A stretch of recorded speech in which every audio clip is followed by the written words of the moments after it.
the nation prepares to lay to rest Congressman John Lewis, I am reminded that a good leader must have moral courage. A good leader must have the courage to stand for what's right, even in the face of adversity, even if that means standing alone. My name is Jennifer Mitchell Earley. I help individuals and teams achieve organizational and personal success. And this is Leadership Matters.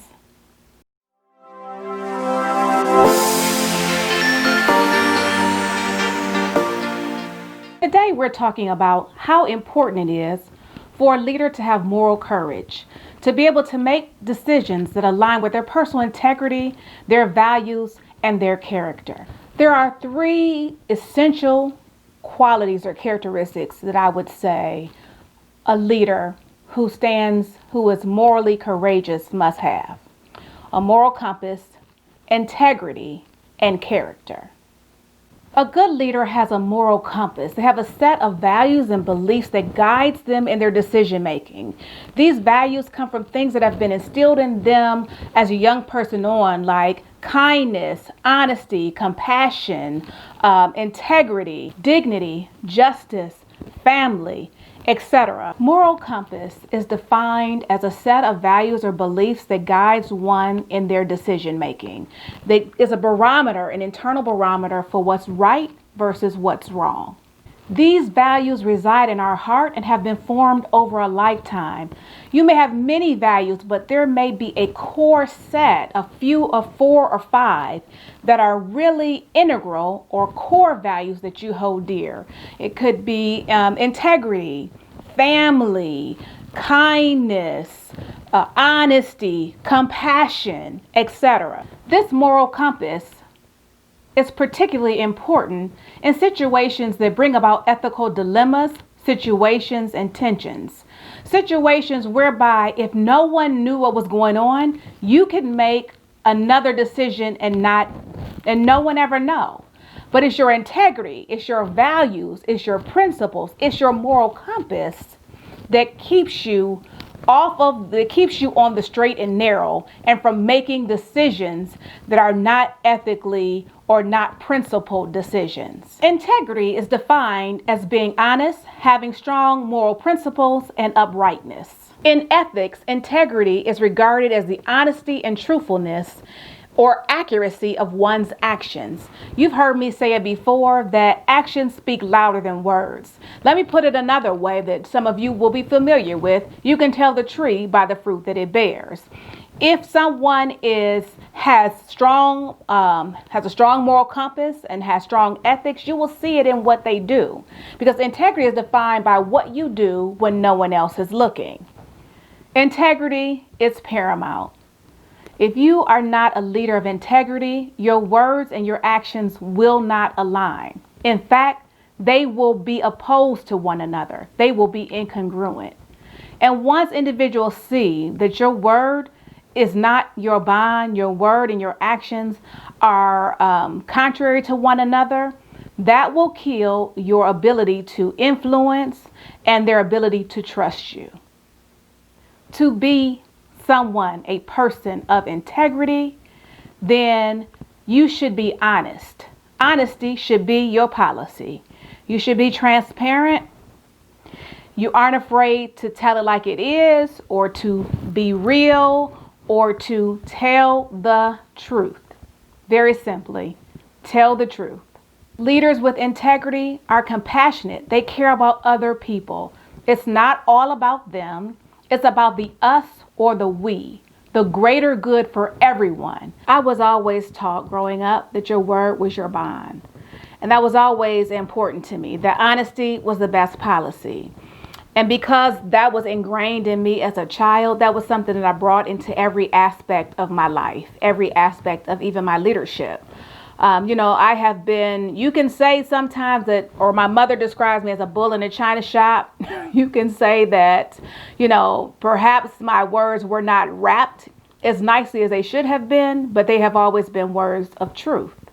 And I believe that if you are a leader and you have a moral compass, I don't know how you could be less than truthful, less than authentic, less than compassionate, less than passionate about your cause and or your team and your people and where you have been called to as it relates to life and imparting these values onto the people who are, coming up behind you, to the people that you have been blessed to be able to impact and or influence.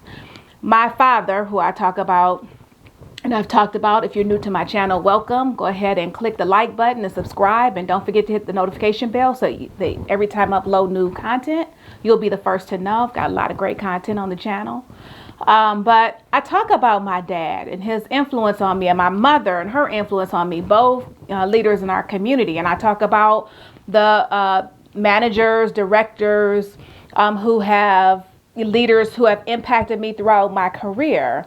And the one thing I can say about all of them that holds true is that they had a moral compass, that they stood for what was right, even if that meant standing against the status quo, even if that meant standing against the status quo at our organization or within our community or, in the political machine or framework.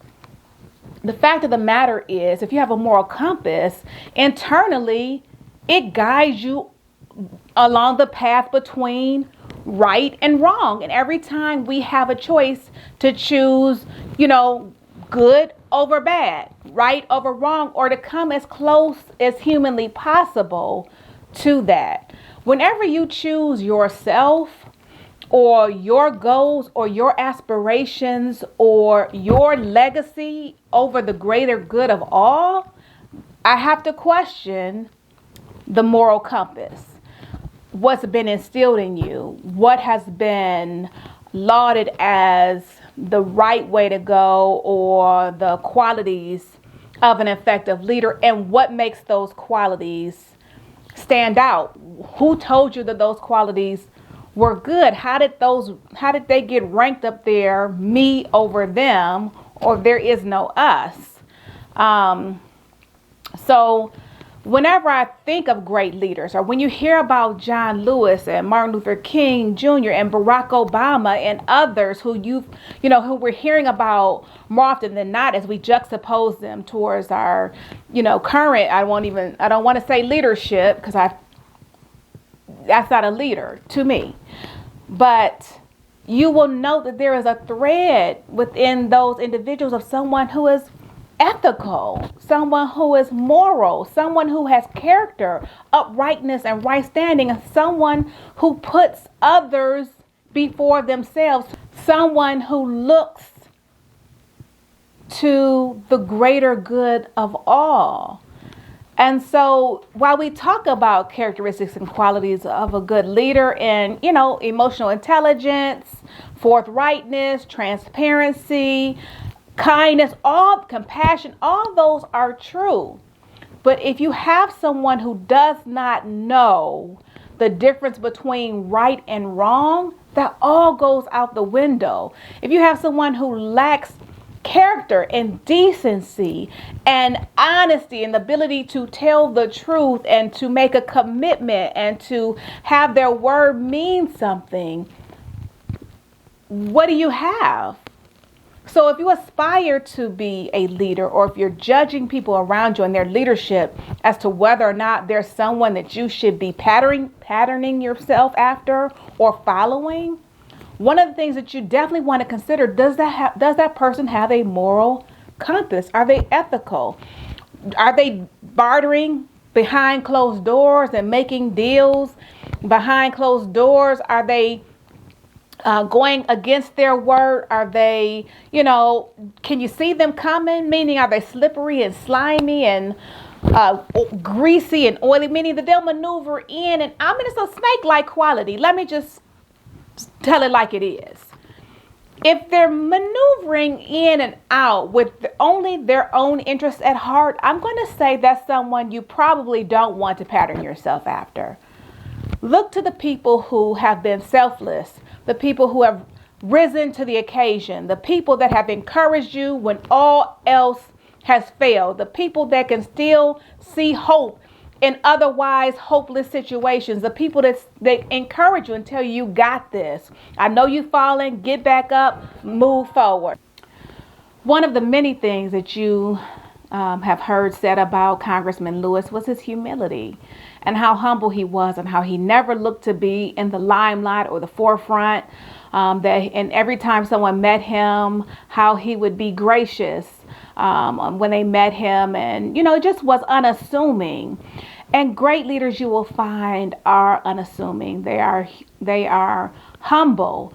And I remember coming up, even in ministry, as we talked about leadership in the church, how it was always said that God will use the people who sit in the back, who don't want to be somebody, because he doesn't have to fight you, for his glory.